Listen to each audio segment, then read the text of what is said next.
ಕೆಟ್ಟ ಮೇಲಾದರೂ ಬುದ್ಧಿ ಬರುತ್ತೆ ಅಂತ ಅನ್ಕೊಳ್ತೀವಿ. ಆದರೆ ಸಹವಾಸ ದೋಷ ಯಾವತ್ತೂ ಕೂಡ ಅದು ನಿಲ್ಲಲ್ಲ ಅಂತ ಕಾಣಿಸುತ್ತೆ. ಈಗ ದರ್ಶನ್ ವಿಚಾರದಲ್ಲೂ ಹಾಗೆ ಆಗಿದೆ. ಯಾರ ಜೊತೆಗೆ ಹೋಗಿದ್ದಾರೆ, ಅದು ದೇವರ ದರ್ಶನವನ್ನು ಪಡೆಯೋಕೆ ಹೋಗಿರುವಂಥವ್ರು ಒಬ್ಬ ಕೊಲೆ ಆರೋಪಿ ಇನ್ನೊಬ್ಬ ಕೊಲೆ ಆರೋಪಿಯ ಜೊತೆಗೇ ಹೋಗುವಂಥದ್ದು. ಈ ಸಹವಾಸ ಇನ್ನೂ ಕೂಡ ಬಿಟ್ಟಿಲ್ವಾ ಅಂತ. ಏನಾಯ್ತಿದು? ಇಲ್ಲಿದೆ ನೋಡಿ ವರದಿ. ಕೇರಳ ದೇಗುಲದಲ್ಲಿ ನಟ ದರ್ಶನ್ ಟೆಂಪಲ್ ರನ್. ಆರೋಪಿ ದರ್ಶನ್ ಜೊತೆ ಕೊಲೆ ಆರೋಪಿ ಪ್ರಜ್ವಲ್ ರಾಯ್. ಶತ್ರು ಸಂಹಾರ ಪೂಜೆ ಸೂಚಿಸಿದ್ದೇ ಕೊಲೆ ಆರೋಪಿನ. ಚಿತ್ರದುರ್ಗದ ರೇಣುಕಾಸ್ವಾಮಿ ಹತ್ಯೆಯ ಪ್ರಕರಣದಲ್ಲಿ ಷರತ್ತುಬದ್ಧ ಜಾಮೀನನ್ನ ಪಡೆದು ಹೊರಗಿರುವ ದರ್ಶನ್ ಒಂದಿಲ್ಲೊಂದು ವಿಚಾರಕ್ಕೆ ಸುದ್ದಿಯಾಗ್ತಿದ್ದಾರೆ. ಡೆವಿಲ್ ಚಿತ್ರದ ಶೂಟಿಂಗ್ನಲ್ಲಿ ಬ್ಯುಸಿಯಾಗಿದ್ದ ನಟ ದರ್ಶನ್ ಕೇರಳದ ಮಡಾಯಿಕಾವು ಶಕ್ತಿ ದೇವತೆ ಭಗವತಿ ದೇಗುಲಕ್ಕೆ ಭೇಟಿ ಕೊಟ್ಟಿದ್ರು. ಈ ದೇಗುಲ ಶತ್ರು ಸಂಹಾರ ಪೂಜೆಗೆ ಪ್ರಸಿದ್ಧಿ ಪಡೆದಿದ್ದು, ನಟ ದರ್ಶನ್ ಸಹ ಶತ್ರು ಸಂಹಾರ ಪೂಜೆಯ ಮೊರೆ ಹೋಗಿದ್ರು. ಪತ್ನಿ ವಿಜಯಲಕ್ಷ್ಮಿ, ಮಗ ವಿನೀಶ್, ನಟ ಧನ್ವೀರ್ ಜೊತೆಗೆ ಸೇರಿ ಭಗವತಿ ದೇವಾಲಯಕ್ಕೆ ದರ್ಶನ್ ಭೇಟಿ ಕೊಟ್ಟು ಶತ್ರು ಸಂಹಾರ ಪೂಜೆಯನ್ನ ಮಾಡಿಸಿದ್ರು. ಆದರೆ ಈ ಕ್ಷೇತ್ರದ ಬಗ್ಗೆ ಹೆಚ್ಚೇನು ಗೊತ್ತೇ ಇಲ್ಲದ ನಟ ದರ್ಶನ್ಗೆ ಈ ದೇವಸ್ಥಾನ ಪೂಜೆಯ ಬಗ್ಗೆ ಹೇಳಿ ಅಲ್ಲಿಗೆ ಕರೆದುಕೊಂಡು ಹೋಗಿದ್ದು ಮತ್ತೋರ್ವ ಕೊಲೆ ಆರೋಪಿ ಅನ್ನೋದು ಇದೀಗ ಬಹಿರಂಗಗೊಂಡಿದೆ.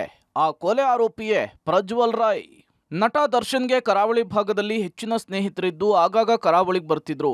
ಅದೇ ರೀತಿ ಪುತ್ತೂರಿನ ಸವಣೂರು ಪ್ರಜ್ವಲ್ ರೈ ಸಹ ದರ್ಶನ್ಗೆ ಪರಿಚಯ. ಈತನೇ ದರ್ಶನ್ನ ಕೇರಳ ಭಗವತಿ ದೇಗುಲಕ್ಕೆ ಕರೆದುಕೊಂಡು ಶತ್ರು ಸಂಹಾರ ಪೂಜೆಯನ್ನ ಮಾಡಿಸಿದ್ದಾನೆ. ಇನ್ನು ಈ ಪ್ರಜ್ವಲ್ ರೈ ಸಹ ಸೆನ್ಸೇಷನಲ್ ಕೊಲೆ ಪ್ರಕರಣದ ಆರೋಪಿ. ಸದ್ಯ ಜಾಮೀನಿನ ಮೇರೆಗೆ ಹೊರಗಿದ್ದಾನೆ. ಕೊಲೆ ಆರೋಪಿಯ ಜೊತೆಗೆ ದರ್ಶನ್ ಕುಟುಂಬ ದೇವಸ್ಥಾನಕ್ಕೆ ಹೋಗಿರೋದು ಇದೀಗ ಚರ್ಚೆಗೆ ಗ್ರಾಸವಾಗಿದೆ.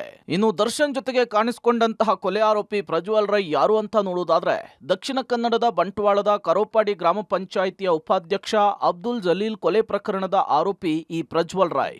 2017 ಏಪ್ರಿಲ್ 20 ಹಾಡ ಹಗಲೇನೆ ಕರೋಪಾಡಿ ಗ್ರಾಮ ಪಂಚಾಯಿತಿ ಕಚೇರಿಗೆ ನುಗ್ಗಿದ 4 ಮುಸುಕಧಾರಿಗಳು ಹತ್ಯೆ ಮಾಡಿದ್ರು. ಈ ಪ್ರಕರಣದಲ್ಲಿ ಇದೇ ಪ್ರಜ್ವಲ್ ರೈ ಭಾಗಿಯಾಗಿದ್ದ.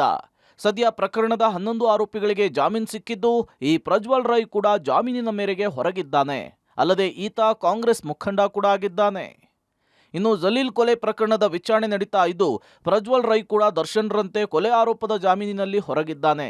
ಆದ್ರೀಗ ದರ್ಶನ್ ಜೊತೆಗೆ ಪ್ರಜ್ವಲ್ ರೈ ಕಾಣಿಸಿಕೊಂಡಿದ್ದು, ದಾಸನಿಗೆ ಕೊಲೆ ಆರೋಪಿಗಳ ಸಂಪರ್ಕ ಈಗಲೂ ಇದೆಯಾ ಎಂಬ ಪ್ರಶ್ನೆ ಹುಟ್ಟು ಹಾಕಿದೆ. ಒಟ್ಟಾರೆ ಕೊಲೆ ಪ್ರಕರಣದ ಬಳಿಕವೂ ಬುದ್ಧಿ ಕಲಿಯದ ದರ್ಶನ್ ತನ್ನ ನಟೋರಿಯಸ್ ಗೆಳೆಯರ ಸಂಘವನ್ನ ಬಿಟ್ಟಿಲ್ಲ ಅನ್ನೋದು ಈ ಪೂಜೆಯಿಂದ ಬಯಲಾಗಿದೆ.